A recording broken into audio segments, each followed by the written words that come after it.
शोभा सिंह जी हमारे जींद के बहुत बढ़िया एक सुपर फुटबॉल प्लेयर रहे और आज हम उनसे आज इनकी उम्र की बात भी करवाएंगे आपसे।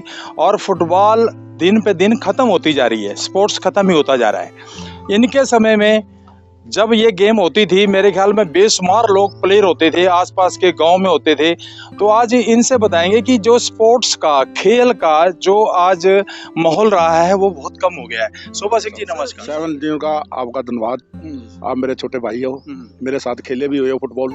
आप तुमने एक दर्द भरी बात करी है फुटबॉल के बारे में, उसको दर्द मेरे को भी बहुत ज्यादा है।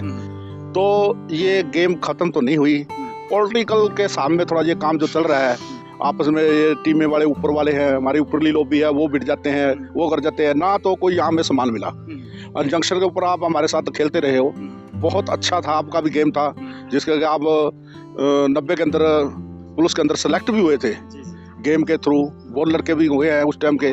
अब हमारे लड़के भी सिलेक्ट नहीं हो रहे क्योंकि हमें जो सुविधा चाहिए थी वो सुविधा हमें मिल नहीं रही, सिर्फ ऊपर की लॉबी की।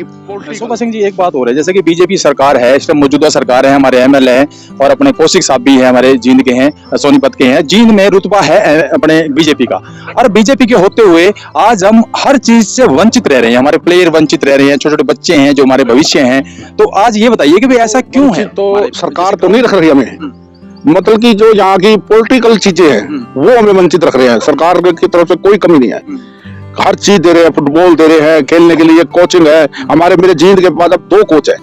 एक कोच बम्बेवा लड़कियों को खिला रहा है, जो लड़कियां बहुत ऊपर के गई हैं, नेशनल भी खेल के आई हैं लड़कियां, एशिया गेम के अंदर भी गई है, बम्बेवा की लड़की है। और जींद जिले के अंदर से डिस्ट्रिक्ट में नेशनल लड़के भी बहुत खेल के आए हैं। तो ऐसी कोई कमी नहीं, सिर्फ कमी तो यही है कि ना तो ग्राउंड की मेंटेन हो रही, ना कोई ग्राउंड के अंदर घासिंग नहीं है, ना तो मतलब टाइम के ऊपर कोई हमें कुछ चीज मिलती जो हमें चाहिए। बाकी सरकार के अंदर हैं और मौजूदा भी कुछ ना कुछ पद पे भी हैं छोटे मोटे।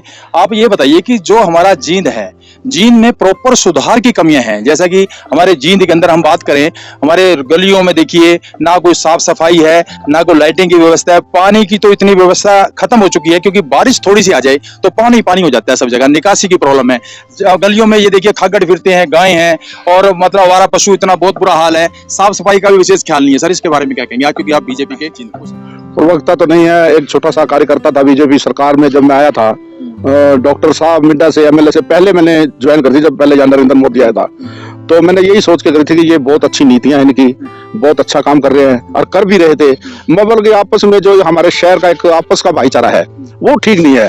अब हमारी ये नदी के नीचे नंदीशाला आज तक गौशाला बनाई थी, आज तक वो पक्की ही हो गई, कम से भी कम यहाँ 12 एकड़ जमीन होगी जिसकी कोई कीमत ही नहीं है। तो इसके लिए हमारे गौशाला है आसी रोड के ऊपर, वहां भी है गौशाला, वहां भी गौओं को प्रॉपर देखभाल कर रहे हैं। ये जितनी गौ है ना, जो चाहे तो सारी वहीं हो सकती है। सरकार पैसा भी दे रही है, ये नहीं दे रही, पर गौ के ऊपर भी कोई पैसा आ रहा होगा जो मेरे को इतना इसके बारे में पता नहीं है।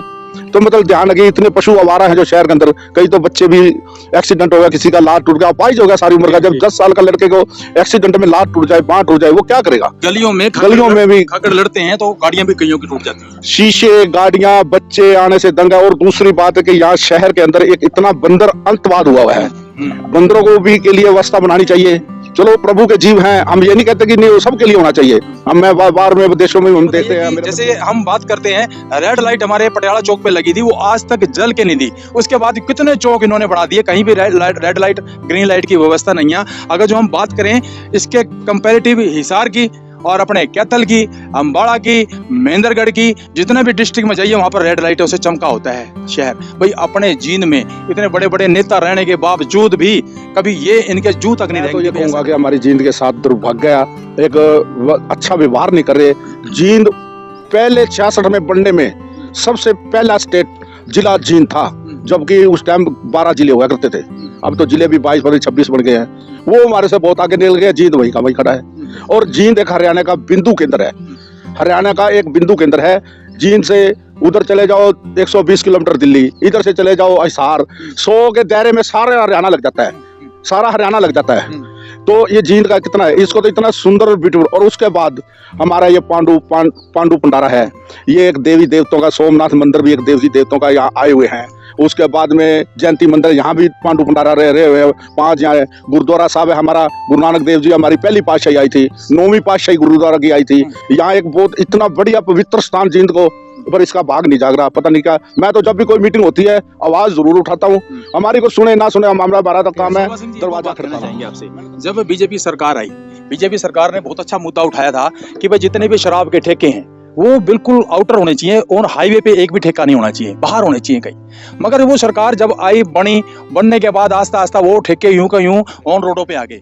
देखो मेरे भाई साहब जी, सच्चाई बोलने में बहुत मुश्किल है, और बोलने में ये सब मासाखोरी है, ये कमीशन खोरी है। जब भी तो दोबारा शहर में आ गए, निदान से सरकार चाहे तो क्या नहीं हो सकता, पुलिस चाहे तो क्या नहीं हो सकता, जाम भी नहीं लग सकता, पुलिस वालों को तो टाइम नहीं लगता, वो तो चालान काटने में लगे रहते हैं सारा दिन। जो चौक पे खड़े हो जाते हैं तो वहाँ ट्रैफिक जाम हो जाती है, क्योंकि बाज के ट्रैफिक उनको पकड़ते हैं, मोटरसाइकिल वाले को जाम तो अपने आप लगना है। जांच गेट पे चले जाओ, यहाँ भी एक चौकी बना दी, यहाँ भी वो बैठा दिए, यहाँ खड़े होते हैं पुलिस वाले, वहाँ भी जाम लग जाता है, क्योंकि लड़के हैं उन्हें तो मोटरसाइकिल बजानी है। वो है ना, वो एक आधे की और लात वहाँ भी तोड़ के जाते रहते हैं। कहीं कुछ ही चौक पे चले जाओ, ट्रैफिक पुलिस वाले ने ही जाम लगवा रखा है, इनको चलान काटने का। आपका बीड 1 है, यहाँ पर एक बहुत बढ़िया रोड है, वहां पर से अगर जो हम जाएं बाइक पे, तो अगर जो कोई चला जाए तो मेरे ख्याल में लाखों बंदर उसको खा जाएंगे। कभी सरकार ने सोचा है कि इन बंदरों का भी कोई प्रावधान करें? भाई बंदरों का तो सोच रखा है, बजरंग दल ने सोच रखा है भी बंदर को डला नहीं मारना, आपके ऊपर केस बन जाएगा। बंदा मर जाओ पर बंदर नहीं मरना चाहिए, बंदे की कीमत नहीं बंदर की कीमत है। ये हमारा यहाँ उल्टा है। ठीक है, वो भी परमात्मा का दिया हुआ जानवर है, वो भी एक बंदर है, परमात्मा का रूप ला लो, कुछ ला लो, जिसके अंदर जीव है वो परमात्मा के साथ है। मतलब जो खाकर को, चलो मैं जिम्मेदार भी हूँ, मेरे खेत में गऊ बढ़ जाती है, मैं उसको लाठी मार देता हूँ, उसका धारा बना के केस बना दिया। अब बताओ कौन निकालेगा खेत में पड़ेगा। शहर आपका बिल्कुल हरियाणा के सेंटर में शहर है, यहाँ पर बेरोजगारी का बिल्कुल तांडव मचा हुआ है। यहाँ पर कोई भी फैक्ट्री नहीं, कोई भी यहाँ पर कोई इंडस्ट्री नहीं जींद के अंदर। भाई इतने बड़े बड़े नेता अभिनेता होने के बावजूद भी यहाँ पर कोई भी इंडस्ट्री लेके नहीं आते कि बच्चे पढ़ लिख के किसी फैक्ट्री में लग जाएं। ऐसा है, हमारे को रोजगार देना ही नहीं। रोजगार था पहले, हमारे यहाँ एक पुरानी धागा मिल होती थी जो पांडु भंडारे के पास थी, उसके अंदर कम से भी कम 600 बच्चा लड़की काम करती थी। उसके बाद हमारे यहाँ बनी टेंडरी, जो कि चौटाला सरकार के टाइम में थी, चमड़ा फैक्ट्री, एशिया की सबसे बड़ी फैक्ट्री, वो गई। उसके बाद में वीटा प्लांट की भी हालात खस्ता हो गई थी, वो बच गया। उसके बाद कैल्ट फील्ड हमारा, जहाँ हमारा फुटबॉल ग्राउंड रेलवे स्टेशन जाता है, वो बंद हो गया। उसके बाद में इन्होंने एक फैक्ट्री और थी अपना जिप्सम, जो कि एशिया लेवल के अंदर बोर्ड जाते थे, वो भी बंद होगी। जींद को कुछ देना ही नहीं इन्होंने, बचाने के लग रहे हैं, ले आने की क्या बात है, बचाई है। मैं तो लगनी चाहिए हमारे बच्चों को रोजगार मिले। जब इतनी कठिनाइयां हैं हमारी सरकार के अंदर, फिर भी आप झंडा उठाएंगे? राधे राधे करने से तो कुछ नहीं होगा। जी पिछले स्टेटमेंट में था कि प्रति गऊ का, एक गाय को 283 रुपए गवर्नमेंट ने अलॉट करती है। तो अब यहाँ पर अगर जो हम गौशाला में हमने सर्वे किया, वहां पता लगा कि सिर्फ 83 रुपए आते हैं, तो बाकी 200 रुपए। तो बात है ना, अब किसका किसका नाम ले, जहाँ तो मेरा प्रभु इनको देखेगा, जहाँ मेरे भूखी गऊ देखेंगी, श्राप तो इनको लगेगा, मेंटेन तो इनको करना पड़ेगा। कैसे करेंगे ये तो मेरा ज्यादा मुरली वाला ही बताएगा, या ये खाने वाले बताएंगे। अभी जयंती देवी मंदिर के अंदर जो दीवारी बनी है, गेट बने हैं, उस पे 2 करोड़ समथिंग पैसा लगा। तो 2 करोड़ पैसा थोड़ा नहीं होता। बाकी देखो जी, कमेटियां के पास यही तो रोड़ा चल रहा है। ये जो संस्थाएं हैं, ये इसी के लिए को प्रधानी के लिए लड़ रहा है, कोई किसी के लिए। ये नहीं कहता कि सारी संस्था के अंदर यही हाल है। मैं भी प्रधान रहा हूँ, हम भी गुरुद्वारा सिंह सभा का मैं प्रधान रहा हूँ, फुटबॉल एसोसिएशन का भी हूँ, और मैंने और भी कई संस्था में पैसों के लेन देन का रोड़ा होता था। भी ये कैशियर है, हिसाब नहीं दे रहा, वो नहीं दे रहा, ऐसे ये भी हिसाब नहीं दे रहे एक दूसरे को। जिस पार्क में हम यहाँ पर विराजमान है, ऐसा पार्क अगर जो हमारे नहर के परली तरफ, मेरे ख्याल में एक भी पार्क नहीं है। अगर जो पार्क छोटा मोटा है भी, तो वहाँ कोई मेंटेनेंस नहीं है, जैसे कि हम यहाँ की मेंटेनेंस देख रहे हैं। वो ऐसा है कि वो एक सुतेला व्यवहार किया जा रहा है। जो नदी से पार है वो तो शहर में गिनती में नहीं आ रहा। वो कहते हैं कहाँ जा रहे हैं, हम शहर जा रहे हैं। अरे शहर तो वो भी है, उसके लिए आज तक कोई सुविधा नहीं दी उन्होंने, ना कोई पार्क की सुविधा नहीं। गवर्नमेंट इंक्वायर कर सकती है जमीन। ITI के पास इतनी पीछे जमीन थी, जहाँ भी ITI में कर लो, सारा कुछ कर लो, हर बंदे का अपना अपना हिसाब होता है। और ये जैसे नदी है, जैसे आप ये धरोहर ला लो, ये किला था, लोगों ने जाकर देखो तुम, राजस्थान के अंदर आज भी किले और राजस्थान के अंदर मेंटेन है, लोग देखते हैं अपनी पुरानी धरोहर को। आपने अभी नदी का जिक्र किया, हमारे जो सेंटर लाइन है, नदी है हमारी, एक लाइफ लाइन है, जींद के अंदर एक नहर निकलती है, तो वो सौभाग्य है उस देश का, उस शहर का।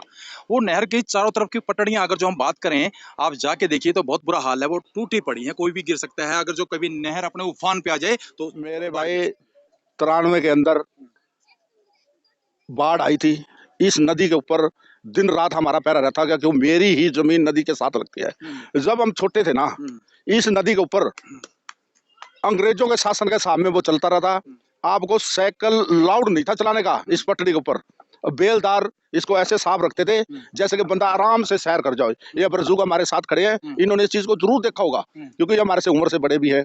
वही नदी आज इतना गंद, उधर से इन्होंने वो बुच्चड़ खाना बना दिया है, किसाई खाना। वो मुर्गे मर गए वाले, वो सूर वो सारा ठा के नाड़े वो सारे वो नदी के अंदर फेंक रहे हैं। जो उसमें झांझ पानी पी रहा है, जैजवान पानी पी रहा है, इट्टल पी रहा है, सिसर पी रहा है, जलालपुरा पी रहा है, तो वो पानी क्या पियेंगे वो जो इतना गंदा पानी कर दिया उन्होंने। शोभा सिंह जी, आप सामाजिक आदमी हैं और गरीबों को देखते हैं और लोगों की सुनते भी हैं। आप ये बताइए, आप बीजेपी के अंदर रहते हुए कि जो ये मीट मार्केट है हमारे बीचों बीच है, उसके आसपास देखा जाए तो बहुत गंद है। उसके साथ में लगते ही मस्जिद है, मस्जिद के साथ में ही लगते ही अपना सोमनाथ, अपना जयंती देवी मंदिर है। उसके उधर बात करते हैं तो उधर एक और मंदिर है, साईं बाबा का मंदिर है। चारों तरफ मंदिर के होते हुए जींद के अंदर और बीच में यहाँ पर कसाई। यही तो हमारा दुर्भाग्य है। परमात्मा का आस्था हमारे चुगरदे है। हम परमात्मा को मानते हैं और उसके ऊपर उसका अमल नहीं करते। वो तो कहते हैं कि हमने मंदिर के अंदर जोड़े नहीं पैर के जाना, बीड़ी नहीं पीनी, सिर के ऊपर कपड़ा रख के जाना है। तो ये जो इतना बुच्चड़ खाना खुला हुआ है, तो ये हमारे लिए क्या है? हमारे ऊपर ये भी परमात्मा का, हमारे जींद वासियों का श्राप है, श्राप और है। अगर जो हम बात करें, शोभा सिंह जी, आप बहुत बढ़िया आप बात बता रहे हैं क्योंकि आप सरकार में रहते हुए ये बात आज तक कोई उठाने वाला नहीं है। पहली बात तो ये भी है कि क्वेश्चन है आपके लिए कि इस आवाज को क्यों नहीं उठाया जाता। और बात करते हैं आप हमारी ट्रैफिक की। जींद के अंदर बहुत ही जाम की व्यवस्था बनी रहती है। देवीलाल चौक लगाओ, चाहे आप रानी तालाब लगाओ, चाहे आप पटियाला चौक, तो हमारा मेन है ही। और उसके बाद बहुत से हैं, परशुराम चौक पॉलिसी आ रही है, इतनी पॉलिसियां हैं, पैसा इतना आ रहा है। आप जो कह रहे हो गऊओं का इतना पैसा आ रहा है, बाकी कहाँ जा रहा है? ये तो सर ऊपर सरकार देखे ना, उनका दंड का होना चाहिए ना, ये कहाँ जा शोभा रहा है? सिंह जी, अगर जो हम बात करते हैं महंगाई की, आज सिलेंडर बिल्कुल 1200 रुपए का सिलेंडर हो चुका है। और बात करते हैं पेट्रोल की, पेट्रोल भी इतना बहुत महंगा हो चुका है। और भी चीजें हैं, दालें हैं, सब्जियां हैं, बहुत महंगी हो गई। इस महंगाई के उसमें कि आज गरीब आदमी का जीना मरना बहुत बुरा हाल हो रहा है। देखो मेरे भाई जी, गरीब का तो कोई मरना नहीं, बिचले का जो कहते हैं ना, वो चक्की के साथ में जो दाना रह जाता है ना, वो बच जाता है, बाकी दल जाता है। तो वही गरीब भी मरेगा, बिचला भी मरेगा, अमीर अमीर होता जाएगा। ये है, कोई ये तो सरकारों ने सोचना है, कैसे सोचना है, उनका कैसे नीतियां बनानी है। अब वो सारा कुछ ही ऐसा हो रहा है, तो इसके बारे में हम सरकार को बेनती करेंगे भी थोड़ा बड़ा सख्ताई करो, सब पे करो। अब अफसराशाही पे करो। आईडी बनवाने वाले अभी मेरे पास एक खड़ा था, भाई साहब जी ये आईडी नहीं बनती। मैं भी आईडी नहीं बनती तो बताओ बनवाओ। मैंने सुरेंद्र दमन जी से मिलो, हमारे जयंती मंडल के प्रधान है, अध्यक्ष हैं, इनसे मिलो, क्यों नहीं बनती? तो लोग कागज ठाए ठाए फिर जा रहे हैं। ये तो प्रशासन ने सोचना चाहिए भी इनका। ठीक है, ऑनलाइन बहुत बढ़िया सिस्टम कर रखा है, पर शुरू तो नहीं हो रहा। 9 सालों के अंतरकाल के अंदर आज बीजेपी सरकार को 9 साल हो चुके हैं सर। और अगले साल 2024 में इलेक्शन बिल्कुल सर पे है।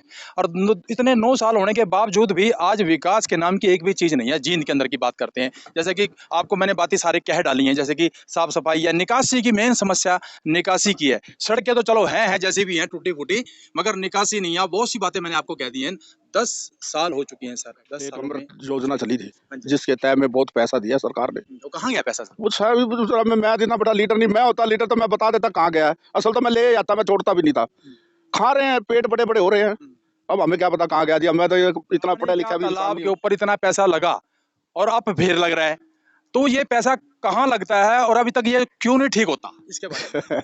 ऐसा है भाई, तो मेरे से सारा को सचा के उबाल के मेरे का ये लोग मेरे पीछे पड़ जाएंगे। है भाई, मैं तो सच बोल दूंगा, फिर वो सच तो होता है तो बहुत कड़वा है। तो सच बोलना चाहिए वो बोलना तो चाहिए।